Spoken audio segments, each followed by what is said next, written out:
นานมาแล้วมีตายายอยู่คู่หนึ่งปลูกบ้านอยู่ริมแม่น้ำใหญ่ทั้งสองคนมีลูกสาวเพียงคนเดียวเธอเป็นหญิงสาวที่สวยมาก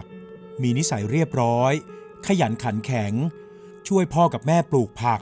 และนำผักไปขายโดยไม่มีท่าทีรังเกียจรังงอนแต่อย่างใดเธอไม่ชอบไปดูงานมหรสพเหมือนที่หนุ่มๆสาวๆในหมู่บ้านชอบไปกันตรงกันข้ามเธอกลับชอบไปทำบุญฟังเทศน์ฟังธรรมที่วัดเสียมากกว่าใครที่ได้เห็นต่างก็พากันชื่นชมว่าเธอเป็นคนดีและต้องได้คู่ครองที่เป็นคนดีเช่นกันค่ำคืนหนึ่งพญานาคาได้ขึ้นมาจากเมืองบาดาลเพื่อมาคายพิษตามธรรมเนียมที่นาคทุกตนต้องทำและนาคาหนุ่มก็ได้เจอเข้ากับหญิงสาวแสนสวยคนนี้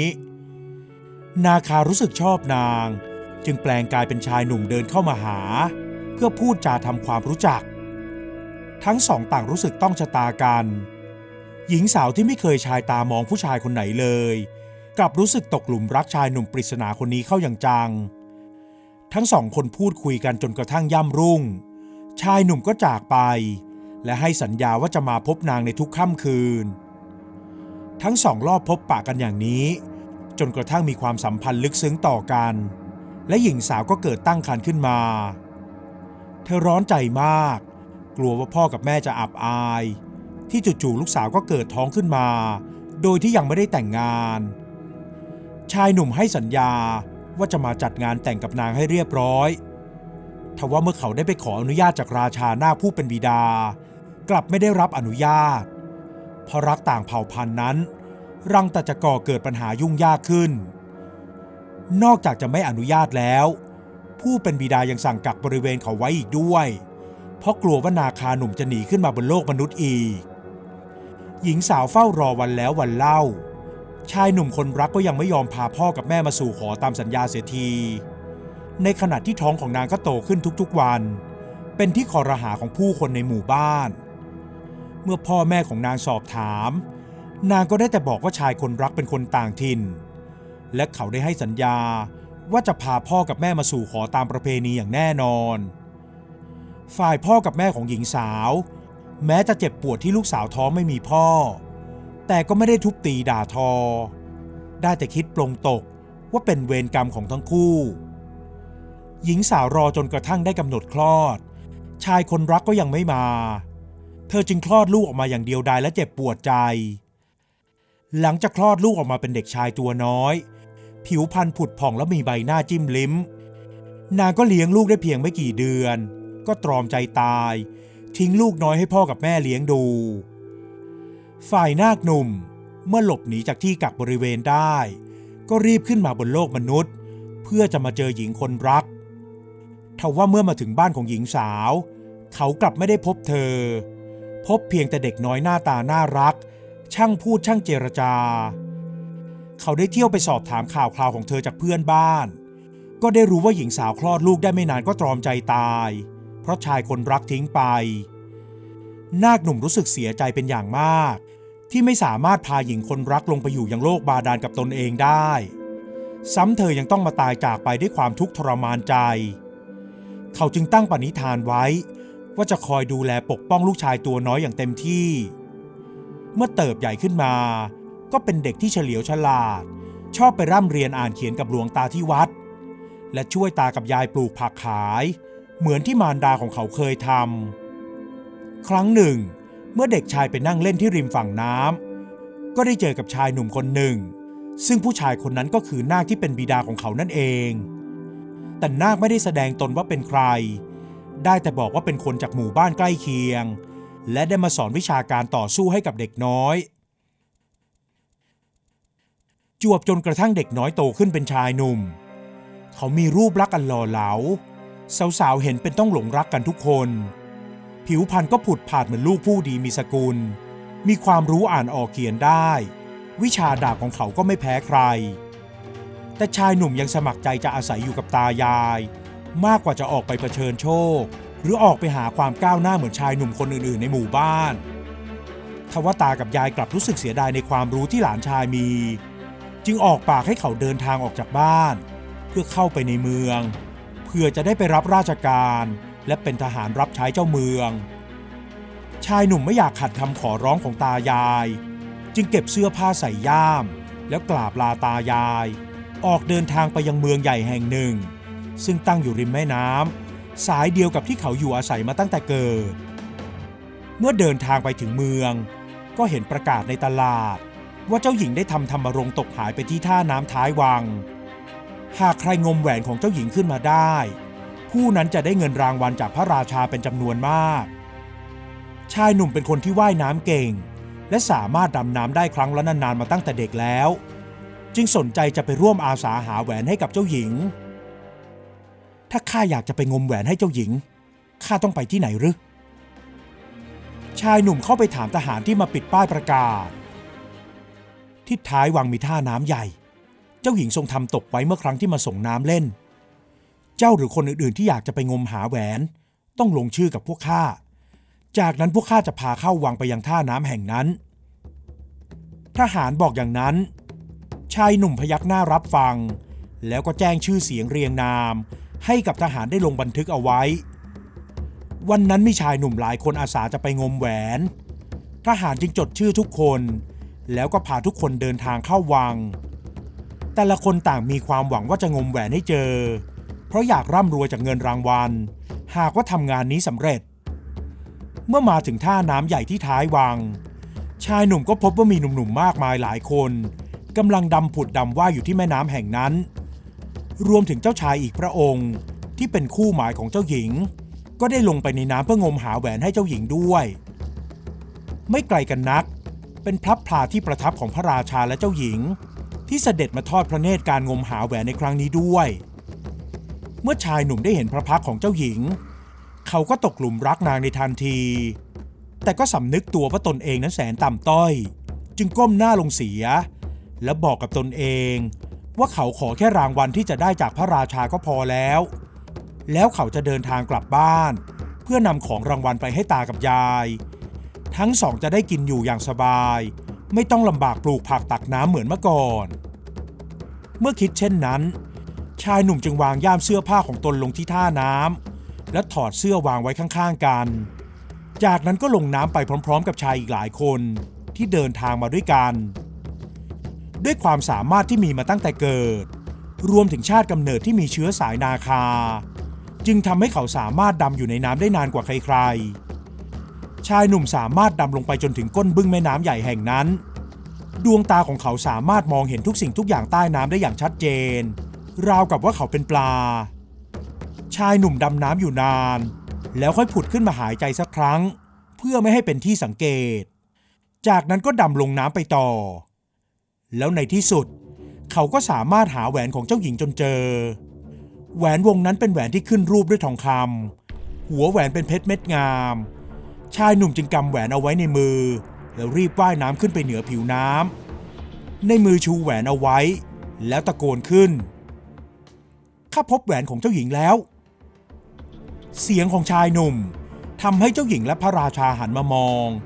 แล้วรับสั่งให้พาชายหนุ่มไปเข้าเฝ้าเพื่อตรวจดูว่าใช่แหวนของเจ้าหญิงหรือไม่เจ้าหญิงรับแหวนมาจากทหารที่รับมาจากชายหนุ่มอีกทีเมื่อได้เห็นแหวนก็บอกกับพระบิดาว่านี่คือแหวนของนางจริง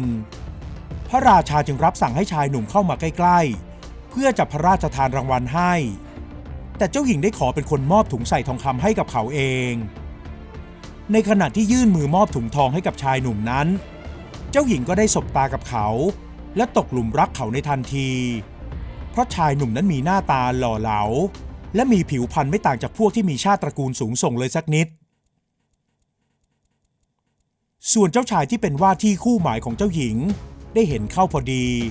ก็เกิดความรู้สึกโกรธชายหนุ่มเป็นอย่างมากโดยเฉพาะตอนที่เจ้าหญิงทรงปลดดอกไม้ที่ประดับพระเกศามอบให้กับชายหนุ่มไม่เพียงเจ้าชายที่รู้สึกไม่ชอบใจเท่านั้นพระราชาเองก็ไม่ชอบใจเช่นกันเพราะรู้ได้ในทันที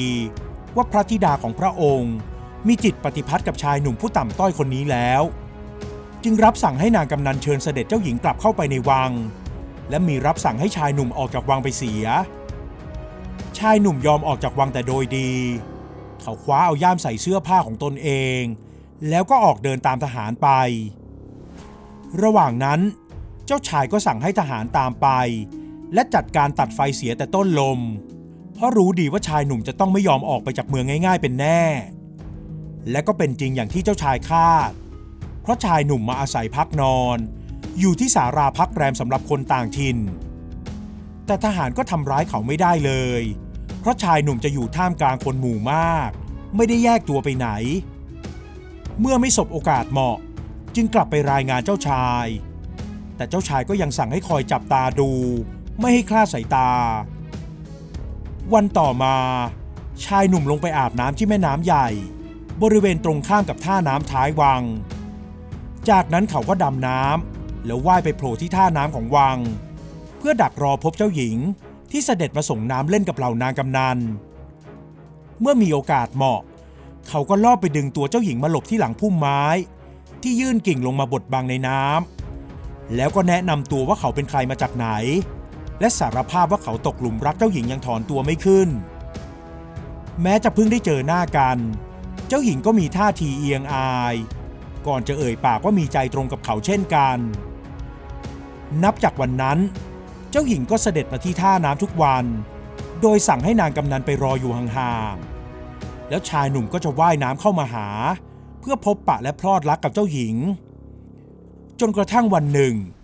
นางกำนันแอบมาเห็นเข้าจึงได้ไปทูลให้พระราชาทราบพระราชาโกรธมาก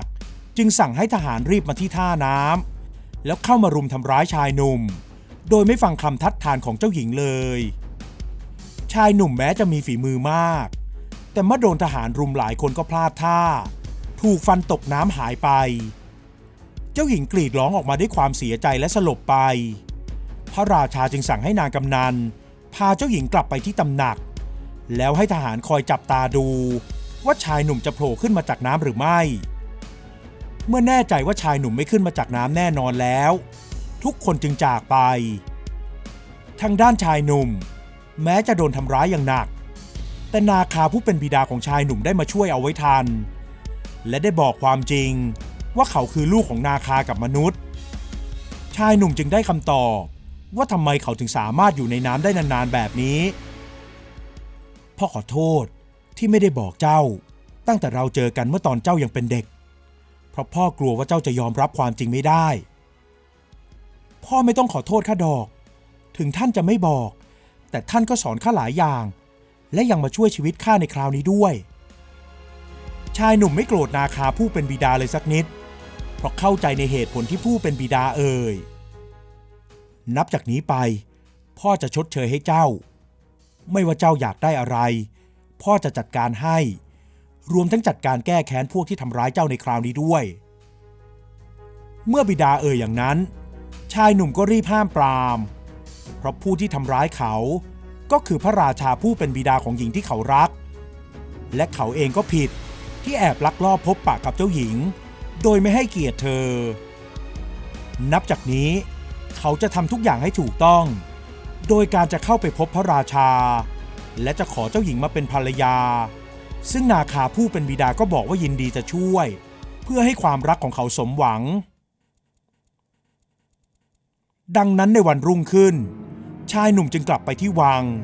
ในรูปลักษณ์ที่ไม่ต่างจากเจ้าชายจากเมืองหนึ่งเลยสักนิด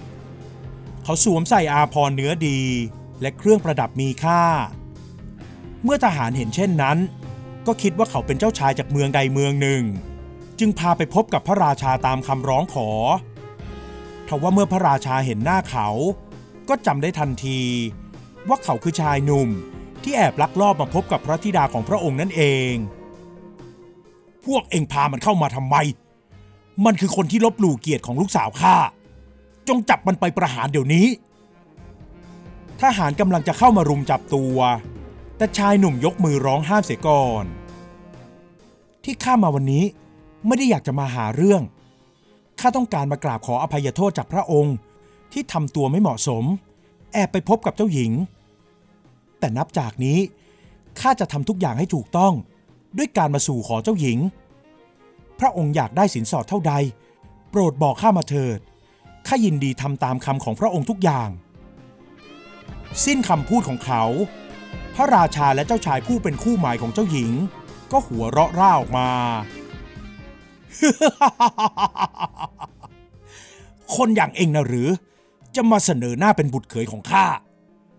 เอาไว้ให้เจ้าสร้างวังให้ยิ่งใหญ่และสวยงามทัดเทียมกับวังของข้าให้เสร็จภายในค่ำคืนเดียวเสียก่อนเถิดข้าถึงจะยอมยกลูกสาวของข้าให้กับเองพระราชาเอ่ยปรามาสด้วยมั่นใจว่าชายหนุ่มไม่มีทางทำได้อย่างแน่นอนซึ่งเจ้าชายก็เช่นกันชายหนุ่มจึงยกมือขึ้นถวายบังคมแล้วเอ่ยขึ้นพระองค์ตรัสเช่นนี้แล้วนะพะยะค่ะขอพระองค์อย่าคืนคำแน่นอนข้าเป็นกษัตริย์ตรัสแล้วไม่คืนคำถ้าหากเจ้าสร้างวังให้สำเร็จได้ภายในคืนเดียวข้าจะยอมยกลูกสาวให้แก่เจ้าเมื่อชายหนุ่มได้ฟังดังนั้นก็กราบบังคมทูลลาและเดินทางออกจากวังไปชายหนุ่มข้ามสะพานไปเดินผ่านตลาดและบ้านเรือนผู้คนไปยังบริเวณป่าซึ่งอยู่คนละฝั่งแม่น้ำและอยู่ตรงข้ามกับวังของพระราชาพอดีเขาเอ่ยเรียกนาคาผู้เป็นบิดาครู่เดียวนาคาร่างสง่างามก็ว่ายขึ้นมาจากน้ำก่อนจะแปลงกายเป็นคนและเดินลุยน้ำมาพบกับลูกชายชายหนุ่มบอกความประสงค์ของตนให้ผู้เป็นบิดาทราบแล้วในค่ำคืนนั้นเองพญานาคาก็เกณฑ์บรรดาไพร่พลนาคมาช่วยกันสร้างวังอันใหญ่โตสวยงามอยู่ตรงข้ามกับวังของพระราชานั่นเองเมื่อดวงดาวยามรุ่งอรุณจรัสแสงวังที่แสนงามก็เสร็จสมบูรณ์สร้างความตื่นตาตื่นใจให้กับชาวบ้านร้านตลาดเป็นอย่างมากรวมถึงเหล่าทหารที่รักษาการอยู่ริมกำแพงวังของพระราชาด้วยที่ไม่รู้ว่าวังที่อยู่ตรงข้ามแม่น้ำนั้นสร้างขึ้นในตอนไหนรู้แต่เพียงว่าเมื่อฟ้าสางก็เห็นวังอันยิ่งใหญ่แห่งนั้นแล้วพวกเขารีบไปกราบทูลพระราชาทันทีและไม่นานนัก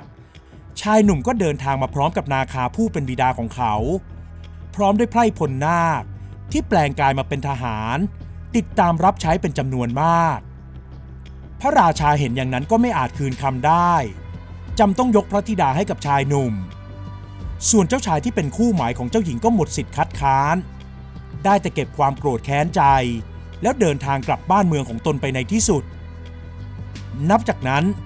ชายหนุ่มก็ครองรักกับเจ้าหญิงที่วังใหม่ณริมแม่น้ำแห่งนั้นนั่นเองโดยในทุกปีเขาจะจัดพิธีบวงสรวงพญานาคขึ้นเพื่อเป็นการรำลึกถึงคุณนาคาผู้เป็นบิดาของตนเอง